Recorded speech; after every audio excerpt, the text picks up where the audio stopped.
Evidencias de la Biblia. Cuando alguien te para en la calle y te pregunta, ¿por qué dicen ustedes los cristianos que la Biblia es la palabra de Dios?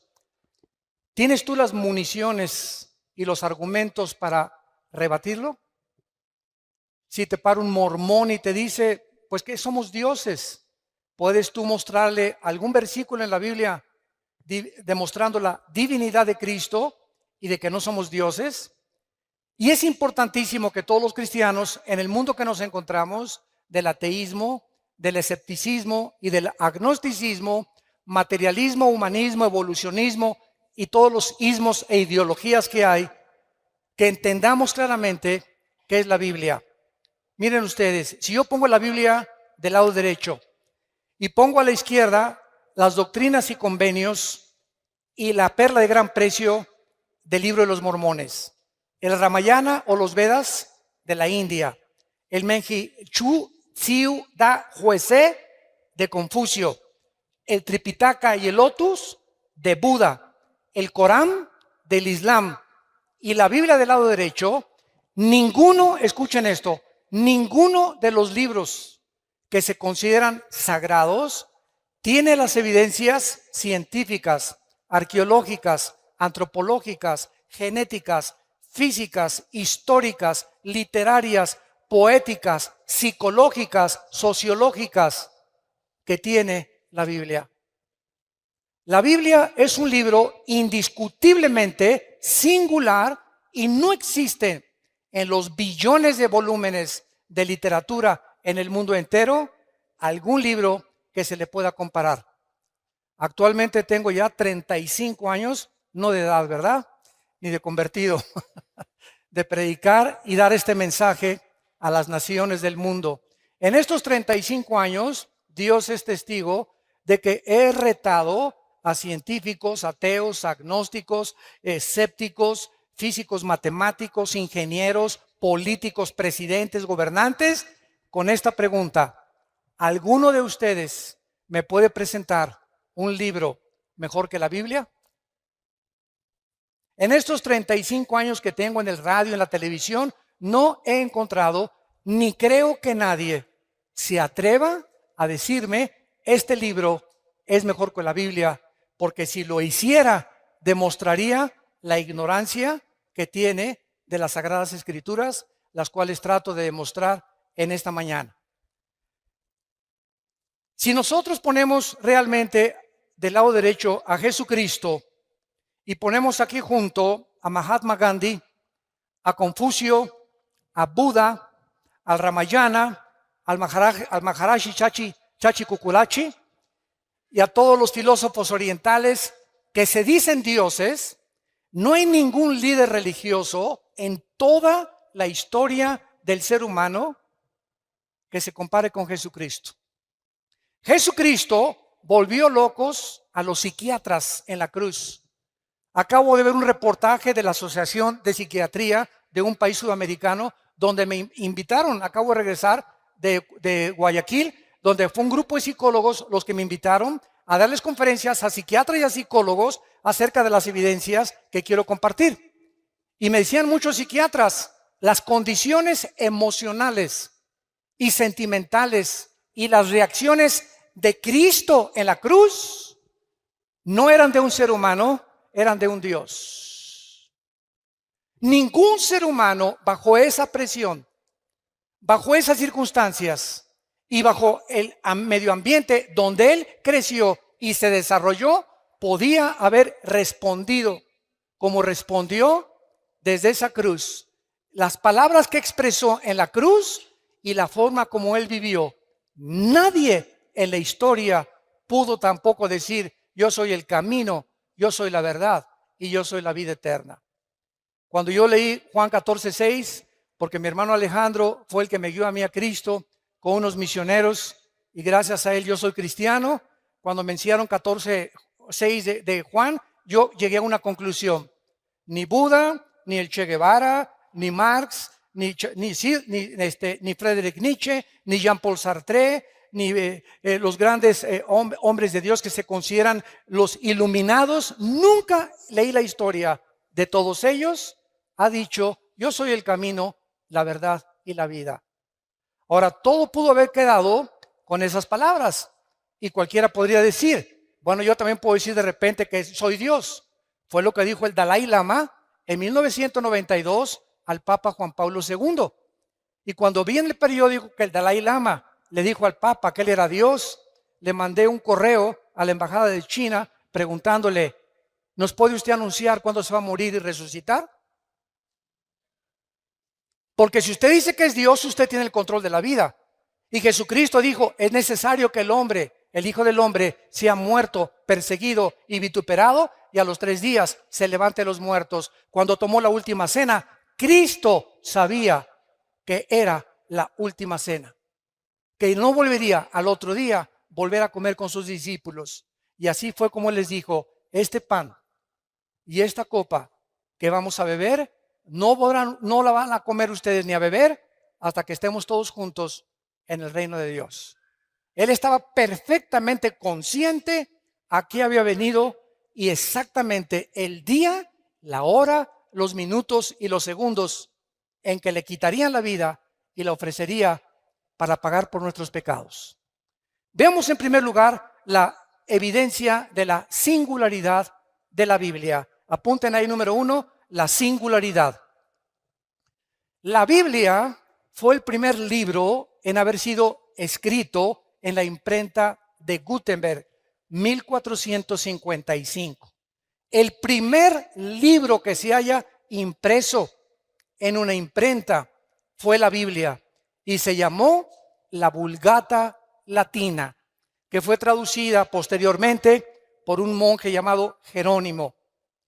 La Biblia es el libro más vendido, más publicado, más traducido a más idiomas, a más de 4,850 idiomas y dialectos que ningún otro libro jamás en la historia. En 1986 se había traducido la Biblia a 6,700 lenguajes que por los traductores Wycliffe. Y actualmente, si tú buscas, por ejemplo, como me dijo una vez un ateo, Homero escribió la Ilíada y la Odisea, y le dije, cítame los libros de los griegos, la época de oro de los griegos, dime cuándo se escribió el Corán, el Islam, las traducciones de los sumerios, dime lo que tú quieras. De la Biblia hay 13,000 copias manuscritas del Nuevo Testamento, 8,000 de la Vulgata Latina y 1,400 en el original griego y hebreo. Simplemente en 1948, para que vean cómo la gente habla sin hablar, en 1948 se descubrieron los rollos del Mar Muerto, que se llaman los rollos de Qumran, donde vivió un grupo que se llamó los esenios. Muy bien, en estos rollos que se encuentran en el museo, mi esposo y yo los vimos en Jerusalén, cuando vayan a Jerusalén, en el museo, se encuentran y están extendidos exactamente como fueron escritos por los profetas hebreos, y es exactamente lo que está escrito en la palabra de Dios que nosotros tenemos. Así que cualquier duda que exista de que la Biblia fue adulterada, que fue aumentada, etcétera, etcétera, ahí se encuentran los documentos originales. Ahora bien, en el último siglo, la Biblia ha comenzado a traducirse, que la Biblia del joven, la Biblia de la esposa, la Biblia de los jóvenes, etcétera, etcétera, y todas las traducciones modernas están de alguna u otra manera alteradas por la Sociedad Bíblica Internacional. ¿Por qué? Porque entonces dijeron ellos, no podemos vender la Reina Valera de 1960 ni la King James, que son las mejores traducciones de los textus receptus, o sea, de los textos recibidos originales. No podemos, dijeron ellos, y tenemos que seguir con el negocio y tenemos que seguir imprimiendo Biblias de color de rosa, moradas, verdes, amarillas, para seguir vendiendo por intereses económicos, desgraciadamente. Entonces, una de las peores versiones que hay se llama la Nueva Versión Internacional, que sustrajeron 26 versículos del Nuevo Testamento. Yo no se lo recomiendo a nadie. Entonces, esto nos muestra claramente, ¿verdad?, el ataque que la Biblia tiene. Por ejemplo, después de su muerte, un hombre que se llamó François Voltaire, en 1778, un ateo agnóstico que persiguió a la Biblia y a los cristianos en Francia, dijo lo siguiente antes de morir: la Biblia jamás podrá, después de mi muerte, pasar a la historia y nadie la volverá a publicar. Cuando se murió, la casa de Voltaire se convirtió en la imprenta más grande de Biblia de Europa. Coincidencias del destino. Veamos a continuación su unidad. La Biblia es un compendio de 66 libros. Vean esto, son 66 libros que hacen un solo compendio. Estos 66 libros fueron escritos en 1500 años. En 1500 años. El último libro que se escribió en el siglo I después de Cristo fue el libro del Apocalipsis. Estos 66 libros fueron escritos por más de 40 hombres diferentes. Unos fueron reyes, otros campesinos, pescadores, poetas, granjeros, médicos como Lucas, oficiales del gobierno y ministros de Hacienda como Isaías, etcétera, etcétera. Sin embargo, la grandeza y la peculiaridad y la consistencia que mantienen estos 66 libros es de carácter sobrenatural. Déjenme explicarles. Hace algún tiempo vino a la casa de ustedes un vendedor de enciclopedias. Y pásele, le dije, porque me encanta mucho, siempre me ha gustado mucho la lectura, a ver qué me puede usted ofrecer. Y pues ahí sacó su laptop y ya me mostró las nuevas versiones del Tesoro de la Juventud, Enciclopedia Británica, bla, bla, bla, bla. Y yo le pregunté a este vendedor: ¿cuántos años tienes vendiendo libros? Y me contestó: 30 años. Dije: hijo, toda tu vida la has dedicado a vender libros. Y realmente trae una enciclopedia en su laptop de todos los volúmenes casi más leídos y más de más cultura en el mundo. Y le hice una pregunta: entre estos 30 años que tú tienes vendiendo libros, ¿tendrás por ahí de casualidad 3 libros que se hayan escrito en años diferentes por 3 autores diferentes y que coincidan en su pensamiento? Se metió a su laptop, comenzó a bajar ahí y me dijo después de 20 minutos: señor Alducin, no encuentro tal cosa en la historia de la literatura. Entonces me fui a mi oficina, saqué de mi escritorio la Biblia y le dije: aquí no son 3 libros, son 66 libros escritos por más de 1500 años, por más de 40 hombres, y los 66 libros mantienen del Génesis al Apocalipsis la misma línea, la vida del Hijo de Dios. Desde Génesis 1, escuchen esto, hasta el Apocalipsis, la línea que une a todos los 66 libros es la persona de Jesucristo. Les doy un ejemplo, un botoncito de muestra. Génesis 1:1 dice así: Bereshit Elohim ha-samayim ha-eretz, en el hebreo, que significa: en el principio Dios hizo los cielos y la tierra. Muy bien, Génesis 1:1 tiene 7 letras en el original hebreo. Tiene 7 palabras en el original hebreo. El número 7 en la Biblia es el número de la perfección. Muy bien, de estas 7 que tiene, el de en medio de Génesis 1 es el símbolo del menorá, que es el candelero que aparece en Apocalipsis. Y si tú te metes en una computadora, como lo hicieron en 1990-95, judíos expertos matemáticos en computación descubrieron que cada 7 letras en el original hebreo aparece el nombre Yeshua, que es Jesús. Y estamos hablando de algo que se escribió hace 4500 años. Por más que hubieran tenido computadoras y hubieran sido genios de la literatura, nadie podía haber acomodado tal fraseología en la Biblia, la palabra de Dios. Ahora veamos a continuación algunas evidencias científicas, señores científicos que nos visitan y los que nos escuchan a través ahorita por el internet y las redes sociales. En el Génesis capítulo 1, entendemos nosotros que la Biblia es el único libro que nos ofrece cómo fue hecho el universo. Los científicos, óiganlo muy bien si hay estudiantes de universidad aquí o profesionistas, nunca la ciencia jamás podrá darnos la explicación de lo que sucedió en el origen del universo. Porque para que sea científico tiene que ser repetitivo. Nadie nos podrá explicar de dónde venimos. Y como la ciencia no puede retroceder a millones o miles de años en el pasado, los científicos también especulan, también teorizan, también tienen hipótesis, también son filósofos. Por eso se llama la teoría de la evolución.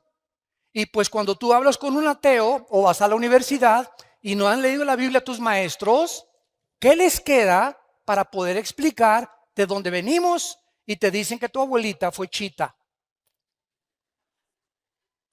Que somos el proceso de una selección natural, que los dinosaurios se convierten en conejos, los conejos en changos, los changos en dinosaurios, los leones en pumas, los pumas en perros, los perros en gallinas. Y esto, escuchen esto ni científica ni biológicamente es posible. La biología y las leyes de la física demuestran que es imposible la evolución. ¿Pero por qué? La siguen enseñando en las escuelas a nuestros hijos porque no tienen otra opción.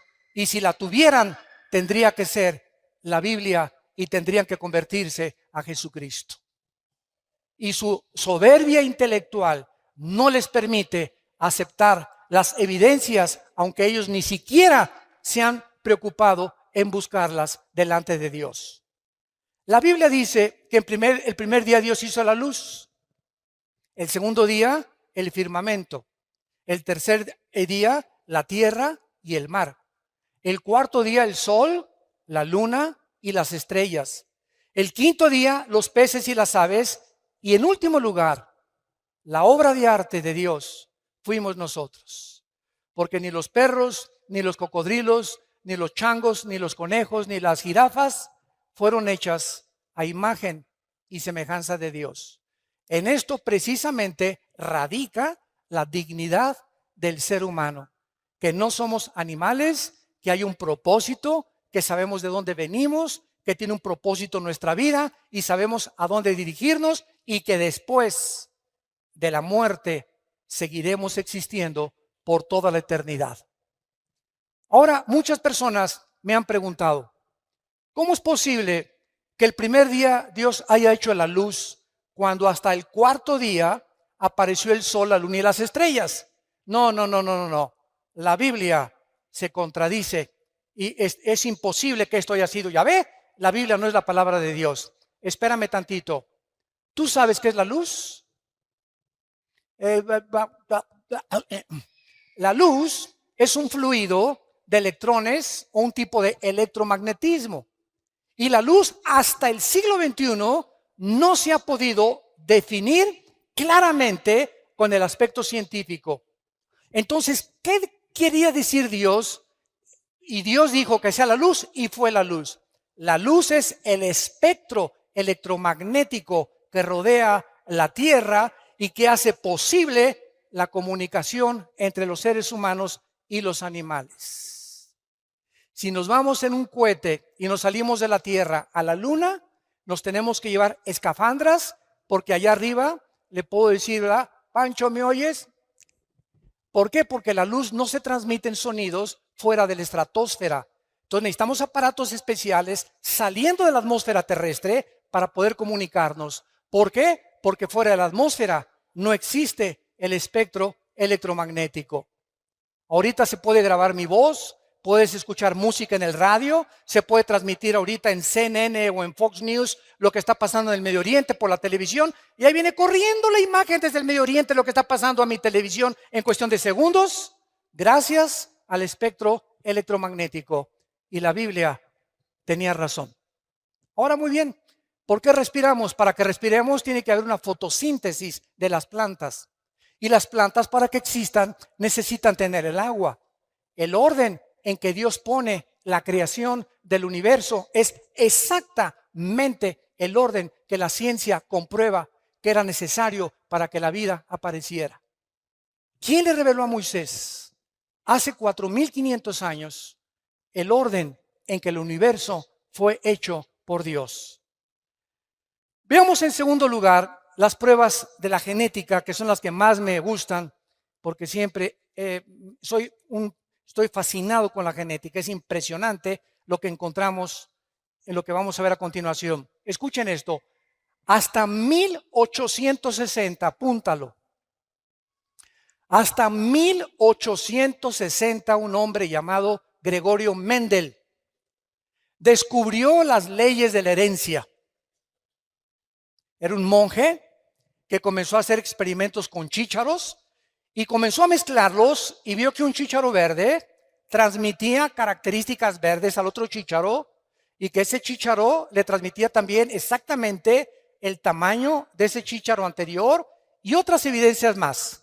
Entonces dijo, algo se transmite de una manzana, una semilla de manzana, tiene cosas que cuando se siembran produce manzanas.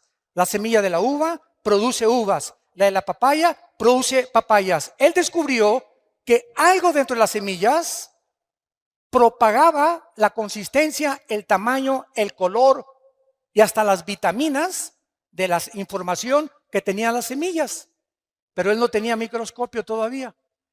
Y hasta 1954, el doctor James Watson gana el premio Nobel cuando descubre el ácido desoxirribonucleico, el ADN. Y este hombre gana el premio Nobel y descubre que en las billones de células que el cuerpo humano contiene, estamos compuestos de billones de células. En cada una de las células contenemos un software. Para hablarles en idioma del siglo XXI, cibernético. Cada célula de nuestro cuerpo contiene información genética codificada. Cuando hay información inteligente, la materia no la puede producir. La materia no puede producir el pensamiento, ni la materia puede producir la conciencia. Por eso es una de mis armas favoritas a los ateos, que son mi plato favorito. Y siempre les digo a los ateos, bueno, ustedes, a ver, explíquenme el universo, ¿no? Una explosión, el Big Bang. ¿Así? ¿Y quién produjo la explosión? ¿Qué se encontraba antes de la explosión?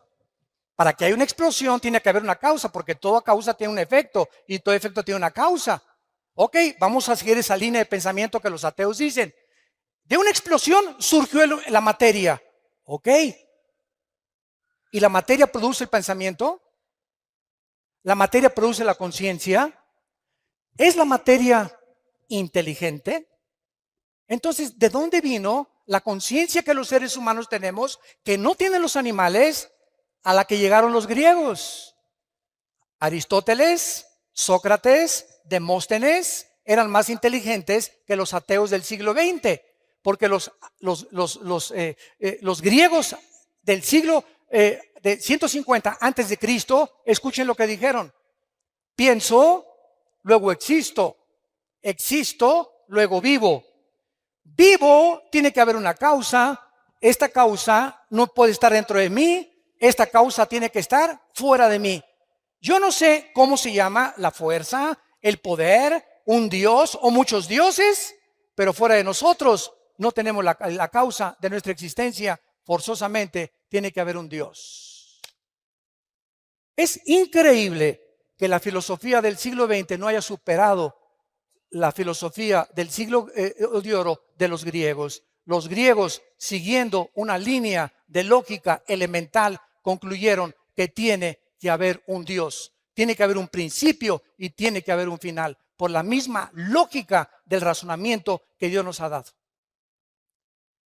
Ahora bien, cuando nosotros vemos en Génesis 1, versículo 11 y 12, las leyes de la genética, que antes de 1860, estamos hablando casi 5,000 años antes de que se descubrieran las leyes de la herencia y casi 6,000 años antes que se descubrieran las leyes del código genético hereditario o el ADN en 1954 por el doctor Watson y el doctor Crick, que fue una pareja de científicos. Dice así la Biblia: después dijo Dios, Génesis 1, versículo 11, produzca la tierra hierba verde, hierba que dé semilla, árbol de fruto que dé fruto, según su género, que su semilla esté en él, sobre la tierra, y fue así.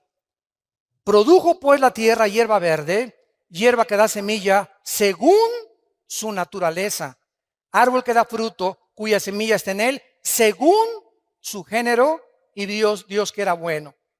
Versículo 21, y creó Dios los grandes monstruos marinos y todo ser viviente que se mueve, que las aguas produjeron según su género, y toda ave alada según su especie, y vio Dios que era bueno. Cuando nosotros leemos esto en el siglo XXI, otra vez, y la Biblia se adelantó al periódico y a los descubrimientos científicos de mañana en la mañana. La Biblia es más moderna que el periódico de mañana en la mañana. La Biblia ya establecía las leyes de la genética, que una semilla de uva tiene un código genético que determina que cuando se siembre crezca no como plátano, ni como naranja, ni como papaya, sino que crezca con las características de la información que ahí le pusieron el que creó esa semilla. Y además esa semilla trae características antioxidantes para que los seres humanos cuando coman uvas sepan que están tomando antioxidantes. A las semillas de las naranjas tiene un código informativo, un software que Dios les puso para que cuando se siembre den exactamente según la naranja, las características de la naranja, las vitaminas de la naranja, el color y el tamaño de la naranja, y no plátanos ni papayas. Y cuando Dios hizo al ser humano con espermas del género masculino y a la mujer con cromosomas del género femenino. Y encontramos algo maravilloso, que Dios, les he preguntado esto a mucha gente, ¿quién piensan ustedes que fue primero, el hombre o la mujer? Y todos contestan y voltean a ver a su mamá. Todos aquí, no hay nadie que no haya tenido mamá. No, entonces me contestan, es lógico que Dios haya hecho primero a la mujer. Sin embargo, la Biblia no nos lo explica de esta manera. Y cuando se descubren las leyes de la genética, nos sorprendemos las evidencias científicas, no teorías, con que está avalada y respaldada el registro de la palabra de Dios. ¿Se acuerdan cuando Dios creó a Eva? ¿De dónde la sacó? Muy bien. Primero Dios hace al hombre. Agarra el polvo de la tierra, así de lodo nos hizo a nosotros, varones. Así de lodo a los hombres, ¿verdad? Así toscos, bruscos. Y ya después de que hace a Adán como una estatua, Dios hace esto. Y Adán recibe algo que no recibió Chita, ni los gorilas, ni los rinocerontes, ni los pájaros, ni los perros, ni los gatos. El hombre recibe el aliento directo, infundido de Dios, porque dice Eclesiastés 3:11 que Dios pone desde ese momento la eternidad en el corazón humano. Dios sopla dentro de él algo que era de él, de Dios. Y por eso somos a imagen y semejanza de Dios. Y después de que Dios crea a Adán, pues lo lleva al huerto y lo pone a labrar el huerto y a poder sembrar en el huerto. Trae a todos los animales para que les pongan nombre. Y ya que Adán vio que Chita no podía ser su novia, ni la jirafa, ¿verdad? Ni ninguna leona, ni ninguna tigresa por ahí. Entonces Dios pone a dormir en capítulo 2 del Génesis Adán y escuchen lo que pasa. Esto es impresionante. Adán duerme y Dios dice en la Biblia que saca una de sus costillas, porque la palabra en el hebreo es Selah, que significa costilla. Y de esa costilla, de ese material genético, saca al hombre. Muy bien. El hombre, para que entendamos esto, tiene dos cromosomas, X y Y. Los que son médicos aquí nos lo pueden confirmar. El hombre tiene XY, la mujer tiene dos cromosomas sexuales XX. La mujer no tiene el cromosoma que determina el género masculino. Cuando mi papá tuvo relaciones con mi mamá, el esperma que ovuló o fertilizó el huevo de mi mamá fue un Y y yo nací varón. Porque si hubiera sido el X, hubiera nacido mujer. Entonces, el cromosoma Y determina el género de los hombres. Y los hombres poseen ese cromosoma que las mujeres no tienen. Las mujeres tienen XX. Muy bien. Si Dios hubiera sacado a la raza humana del material genético de la mujer, la raza humana no se hubiera podido reproducir. Porque precisamente es en los huesos, en la médula de los huesos, donde se produce la sangre. Y es precisamente en la sangre donde viene la diferencia entre los cromosomas del hombre y la mujer.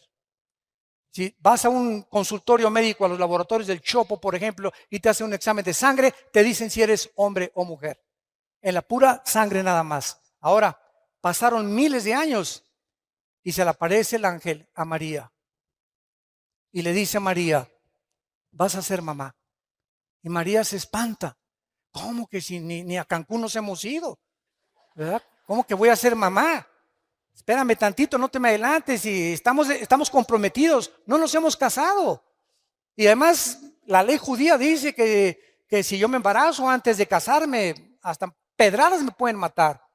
Y el ángel Gabriel, en Lucas 1 y en el Evangelio de Mateo, le dice a María, María, no te preocupes, Dios va a engendrar en tu vientre a un hombre llamado, y le vas a poner por nombre Jesús.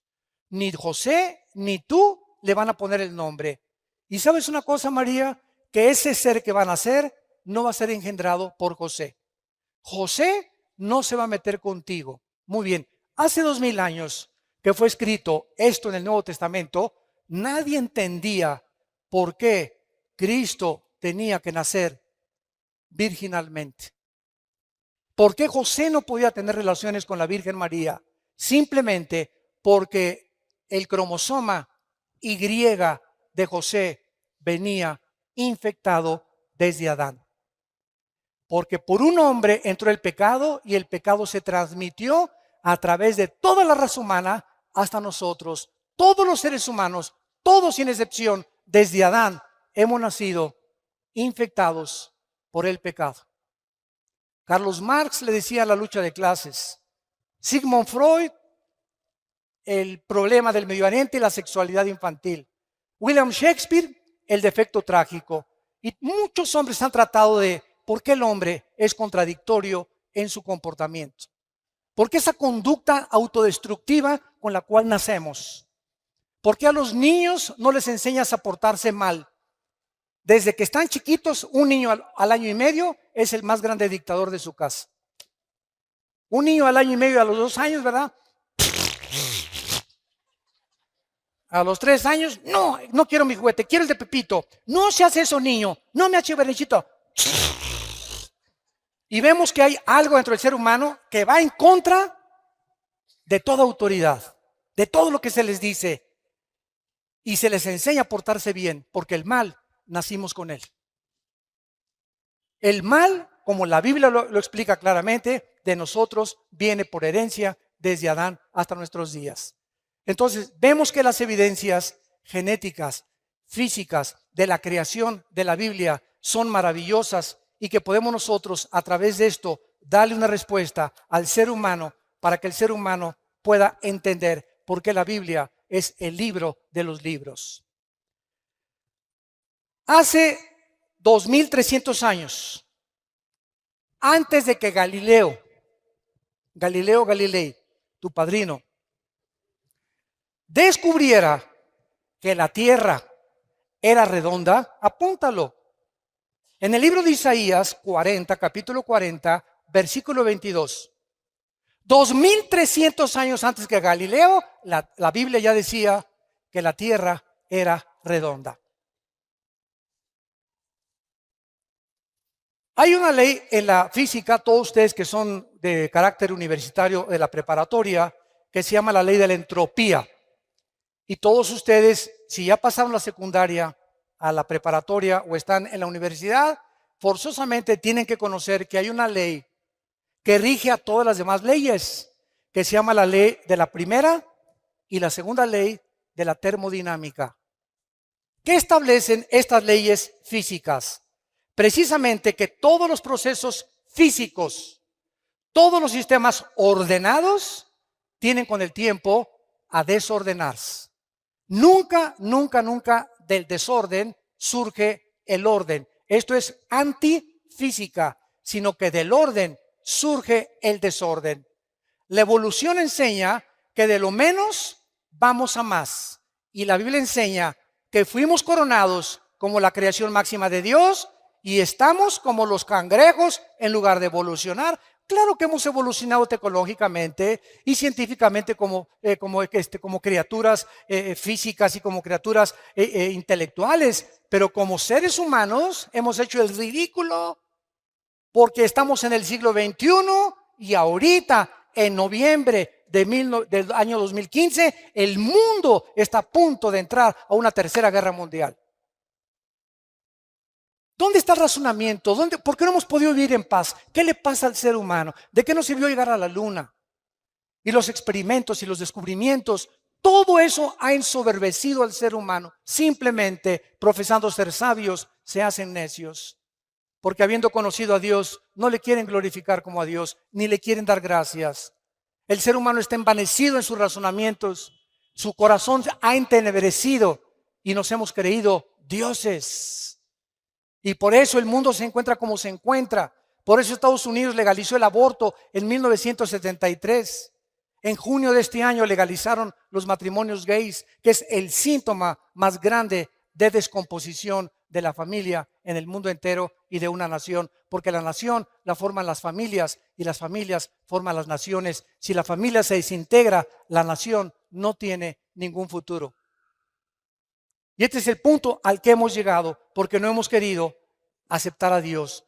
Antes de que las leyes de la entropía y de la termodinámica se descubrieran en el libro de Hebreos, capítulo 1, la Biblia escribió hace 2000 años la primera y la segunda ley de la termodinámica. Señores astrónomos, astrofísicos y físicos matemáticos que nos están escuchando en este momento. Y eso no te lo enseñan en tu universidad ni en tu escuela. Les da vergüenza reconocer que hay libros que superan los libros de física del siglo XXI del ser humano. Dice Hebreos 1, versículo del 10 en adelante. Y tú, oh Señor, en el principio fundaste la tierra. Los cielos son obra de tus manos. Ellos perecerán, mas tú permaneces. Todos ellos se envejecerán como una vestidura. Como un vestido los envolverás y serán mudados, pero tú eres el mismo y tus años no acabarán. Exactamente lo que estas leyes establecen, que todo se descompone, todo se oxida, todo se termina, todo se arruina, todos tenemos que meterle mantenimiento a un edificio, mantenimiento a mi coche, mantenimiento a mi persona. Estamos nosotros muriendo celularmente cada segundo. Todo el universo que está a nuestro alrededor está en proceso de descomposición. El Sol pierde millones de toneladas masa cada segundo, tal como la Biblia lo anunció hace 2000 años. Los cielos se envejecerán, todo se echará a perder, pero tú, Señor, eres el mismo a través de la historia. Y en último lugar, aunque tengo aquí más de 50 evidencias bíblicas, estas las compartí en Colombia, quiero mostrarles a ustedes las leyes médicas, también evidencias médicas, si hay médicos acá. Todos ustedes conocen la Enciclopedia Británica, muy bien. La Enciclopedia Británica, no la Biblia, la Enciclopedia Británica documenta que en 1845 había un hombre médico llamado Ignacio Semmelweis. Y este médico estaba aterrorizado porque de cada 100 mujeres que parían, se morían 70, 80 mujeres.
Dijo, Dios mío, pero ¿qué está pasando? Somos médicos y nosotros tenemos que en lugar de que se nos mueran, salvarles la vida. Entonces este médico comenzó a leer el libro de Levítico, donde Dios le dio a su pueblo Israel las leyes de la sanidad, las leyes médicas, las leyes de la higiene que deberíamos de tener antes de que se descubriera la proliferación bacteriológica y microbiológica que existe en el aire. Por ejemplo, si tú ves a un perro que se hace chis en la calle o que se hace excremento en la calle, ese excremento tiene millones de bacterias que comienzan a subir en el aire y no las vemos. Y tú pasas y haces y respiras y ahí te estás metiendo, ¿verdad? Cantidad de bacterias a tu organismo, cantidad de microbios en tu organismo. Y por eso en Levítico, escuchen, Dios, antes de que se descubrieran la proliferación bacteriológica en el medio ambiente, Dios le dijo a Moisés, dile a tu pueblo que cuando hagan excremento lo entierren con un palo debajo de la tierra. Y Moisés dijo, pues ¿quién es? El Señor me dijo que le hiciéramos no y que lo tapáramos. ¿Y por qué? Pues quién sabe. Fueron miles de años los que pasaron hasta que se descubrieron la proliferación de bacterias. Bueno, este doctor que se encuentra registrado en la Enciclopedia Británica leyó Levítico 15, versículo 13. Y ahí descubrió este doctor el secreto de por qué las mujeres se estaban muriendo cuando los médicos las estaban atendiendo en los partos. Y dice así, cuando se hubiere limpiado de su flujo, el que tiene flujo contará 7 días después de la purificación y lavará sus vestidos. Escuchen esto. Y lavará su cuerpo en aguas corrientes, no en aguas estancadas, sino que les dijo Moisés, cuando se laven las manos para limpiarse de cualquier impureza, de semen, de flujo, de lo que sea, lávense las manos, pero tengan cuidado de nunca lavárselas en charcos, ni las pongan en cubetas y se laven ahí. Tiene que ser agua corriente. Y entonces el doctor Semmelweis, registrado en la Enciclopedia Británica, les recomendó a los doctores que se lavaran las manos antes de atender a las mujeres que iban a parir. Y el índice de mortalidad se redujo el 80%. Estaban ellos con sus manos de los tacos del pastor después, se metían a tratar de sacar a los bebés, infectaban a las mujeres y las mujeres se morían por infecciones, de la cantidad y millones de bacterias y microbios que tienen las manos. La Biblia tenía razón y ya nos daba, antes de que se descubrieran las leyes de higiene, para que nosotros entendiéramos que ahorita que tú te vas y vas a comprar un taco, asegúrate de lavarte las manos. A sus hijos no los dejen sentarse a la mesa sin lavarse las manos y se van a ahorrar muchísimo dinero en gastroenterólogos y en problemas de cólicos y de retortijones y que, hermano, sácame este espíritu de retortijón que tengo aquí, etcétera, etcétera, y no te voy a sacar nada. Lo que pasa es que no has entendido que Dios ya nos hace responsable. Él nos dice nuestra responsabilidad. No se va a bajar el ángel Gabriel a lavarnos las manos. Esto forma parte de nuestro ritual diario. Me levanto, me lavo las manos. Antes de comer me lavo las manos. Voy a cocinar, me lavo las manos. Nunca le compren tacos ni tortas a ninguna persona que ustedes vean que reciben el dinero y que les hacen la comida. Nunca lo hagan. Yo me acuerdo de los famosos esquites que estaban tan ricos ahí en el DF, cuando vivíamos en el DF.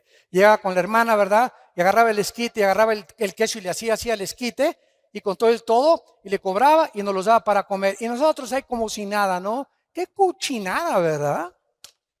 Imagínense nada más agarrando todos los billetes y con eso manejando la comida. Entonces, todas estas cosas podíamos nosotros evitarnos cuando la Biblia nos da una evidencia de su inspiración sobrenatural.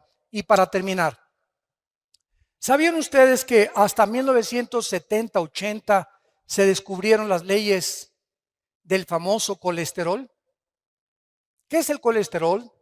El colesterol, nuestras venas son como tubos. Entonces, el corazón hace eso. Cada vez que hace el corazón, está bombeando sangre. La sangre corre por todas las arterias y todas las venas que llegan hasta la punta de mis pies y recorren hasta la punta de mi cerebro. Entonces, estas mangueras tienen que estar limpias. La sangre tiene que estar limpias. Pero cuando yo como carnitas, qué ricas, ¿verdad? Tacos al pastor, qué ricos. Camarones, qué ricos. Langosta, mucho más. Es la que más colesterol tiene. Y los alimentos que que degustamos y que creemos, ¿verdad?, que son buenísimos. Bueno, por ejemplo, un muchacho de 20, 25 años se puede comer 3 tacos al pastor a la semana y su condición física la va a resistir. Pero si pasamos de los 40 o llegamos al 5.º piso ya pasamos del 5.º piso, ¿verdad? ¿Qué es lo que hay que hacer? Cuidar nuestra dieta. Y lo más importante, el colesterol. Muy bien. Si yo no cuido el colesterol y como mucha grasa animal o mucha carne, por ejemplo, o muchos camarones o muchas cosas que Dios prohíbe en Levítico capítulo 11, mis venas, la tubería, se comienzan a bloquear. Entonces se aprietan las venas y el corazón hace... comienza a bombear con más esfuerzo el corazón porque el colesterol está bloqueándome las venas y por eso sobrevienen los ataques cardíacos. De repente tienes 40, 45, 50 años y ¿qué me pasa? Al hospital y vas para el suelo. Y te hacen un examen de sangre, estás con el colesterol de más de 200 puntos, los triglicéridos más de 300 y la glucosa más de 100 puntos, que son los límites que debemos de tener. ¿Por qué? Porque estamos violando las leyes de la higiene que Dios estableció en su palabra. Todo nos es permitido, mas no todo nos conviene. Según la edad que tengamos, tenemos que tener más cuidado. La Biblia nos recomienda beber por lo menos 2 litros de agua diarios. No de Jamaica, no de horchata, no de durazno, agua. ¿Sabes qué es agua? Agua. Sin nada. Ahora, claro que puedes echarte tu horchata, lo que tú quieras, ¿no? Pero mínimo 2 litros de agua, agua natural, porque somos más del 80% de nuestro cuerpo está compuesto de agua, más el cerebro. Y el alimento privilegiado para el cerebro y para tener alerta el cerebro es el plátano. Un plátano diario te da el potasio y las características que necesitan tus neuronas del cerebro para que pienses bien y no sigas pensando en el Calimán ni en ricas y famosas. Santos de Dios, tenemos el libro, la palabra profética más segura a la cual haríamos bien en estar atentos. Qué privilegiados somos nosotros los cristianos, de tener un mapa, un GPS, una brújula que me diga cómo tratar a mi esposa, qué es el matrimonio, cómo debe ser mi noviazgo, cómo debo manejar mis negocios, cómo debo de manejarme la sociedad, cómo debo de pensar, a dónde me dirijo, cómo sacar de mi vida el estrés, la ansiedad fuera de mi vida. No. Confío en Dios, Él es mi Salvador, mi roca, mi castillo. Oh Dios, en ti confiaré. Fuera estrés de mi vida. Ahora sí he descubierto que el estrés es la enfermedad que produce el 60% de las dolencias físicas y mentales del ser humano. El estrés. La clínica Rochester en Mayo, la clínica Mayo en Rochester y el hospital Hopkins en Estados Unidos coordinaron y coincidieron por primera vez el año pasado que el estrés es la enfermedad más grave del ser humano del siglo XXI. España es el país que más pastillas tranquilizantes consume. Es el país donde hay más abortos y donde hay más divorcios en todo el mundo, en España. Y en México no nos quedamos ya para atrás. Cantidad de ustedes están recurriendo a Valium, a Prozac, a tranquilizantes nerviosos para poder funcionar químicamente. Y te estás drogando sin que tú te des cuenta. ¿Por qué? Porque no crees que Dios dijo, mi paz les dejo, mi paz les doy. Hace 2000 años el Hijo de Dios nos trae la medicina antes de que la enfermedad surgiera, el estrés. ¿Qué es el problema de la gente estresada? Que no tiene paz. Y si tú no tienes paz, no puedes pensar. Si no tienes paz, no puedes orar. Si no tienes paz, no puedes venir a la Biblia. Porque como Pepita en Comal llegas, ¿verdad? Y el Espíritu Santo te dice, aplácate, sereno moreno primero. Tranquilino pino cocolino. Ya que te calmes, ya que te tranquilices, dice el Espíritu Santo, me podré comunicar a tu espíritu. Pero en el estado en que tú te encuentras, no vas a discernir la voluntad de Dios para tu vida. Por nada estén afanosos, sean conocidas sus problemas con toda oración y súplica en el Espíritu. Y la paz de Cristo, que sobrepasa todo entendimiento, guardará nuestros pensamientos y nuestros corazones en Cristo Jesús. Shalom, que tengan paz. Gracias por tu palabra, Señor. Gracias, Señor, por tu palabra, porque nos has dejado una palabra que nos puede sostener en un mundo convulsionado por la inestabilidad, en un mundo donde hay demasiada confusión religiosa, política, económica, un mundo que no te conoce, donde nos has llamado a formar parte de tu cuerpo para anunciar las virtudes de aquel que nos llamó de las tinieblas a tu reino admirable. Gracias, Jesús, por haber abierto tus brazos en la cruz, y desde esa cruz, con tu cabeza coronada de espinas, los clavos en tus manos y los clavos en tus pies, y abandonado, traicionado y perseguido por todo el gobierno romano y por los que se decían tus amigos, de tu boca salieron las palabras más excelsas y más sublimes que un hombre pueda pronunciar en medio del dolor. Padre, perdónalos, porque no saben lo que están haciendo. Gracias, Jesús, porque ahora, con conciencia de lo que estamos haciendo, has entrado a nuestra vida a fortalecerla y animarnos a seguir peleando en medio de tanta oposición de un mundo condenado por el pecado, la buena batalla de la fe. Te pedimos, Señor Jesús, por el gobierno de México. Te pedimos por el presidente Peña Nieto y su familia, por todos los que forman el gabinete presidencial, por el gobernador de este estado, de todos los estados de la República. Señor, trae la paz a México. Necesitamos vivir en paz. Trae la paz a las familias, trae la paz a las iglesias, y esa paz en nosotros, que la podemos proyectar y reflejar para que Jesús pueda vivir verdaderamente a través de siervos que ya no vivimos para nosotros, sino para aquel que vive por los siglos de los siglos, en quien oramos y a quien adoramos, al Hijo de Dios. Amén.